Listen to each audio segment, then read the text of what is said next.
piloto ng West Philippine Sea, si Kasamang Paeng! Ano pala? West Philippine Sea? Ibang rally pala. Hello, magandang umaga mga kasama! Mabuhay ang mga Pilipinong tumitindig! Klaro po ang panawagan natin. Sara Duterte! Sara Duterte! Konstitusyon ipatupad! Impeachment trial now na!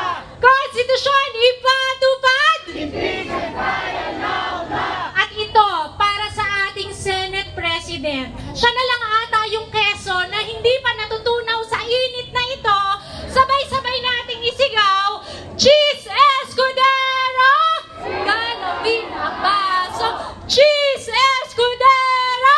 Galawin ang baso! Ang panawagan po natin, sana matunaw naman ang mga puso ng mga senador natin. Kasi sa totoo lang, madali lang naman ang sagot eh. Impeachment trial now na! Bakit? Kasi number 1, sabi ng konstitusyon. Ang konstitusyon ba optional? Hindi, di ba? Dapat ang konstitusyon sinusunod. Pangalawa, kasi sabi ng taong bayan. Sige nga, nasa na ang taong bayan?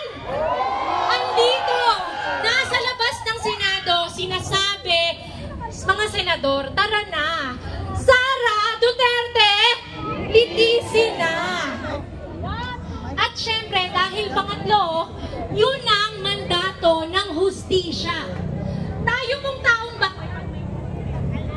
Hello, ayan. Tayo pong bayan, pinagnakawan at pinagbibenta pa sa ibang bansa. Papayag ba tayo na magkaroon na naman ng maraming Mary Grace Piatos? Nakulong sa akin kanina nung kasama ko yung Piatos daw cheese flavor. Ayaw po natin nun kasi ang gusto natin yung tunay sa panlasa ng mamamayang tao. At yun ang hustisya. Muli, ang panawagan po natin, impeachment trial now na, litisin si Sara Duterte. Meron din po tayong special message sa isa pang classmate na Senator Cheese. May mensahe po tayo kay Sen. Francis Tolentino. Sabi niya, bilisan na daw, fast track, 19 days tapusin yung impeachment trial kasi matapos na daw yung 19th Congress. Sorry po, Senator Tolentino. Baka po hindi kayo makakatawid sa 20th Congress, pero sisiguraduhin natin ang impeachment trial, tatawid sa 20th Congress! Tama. Kasi po, hindi po muli optional ang impeachment trial. Obligasyon po yan ng ating mga senador.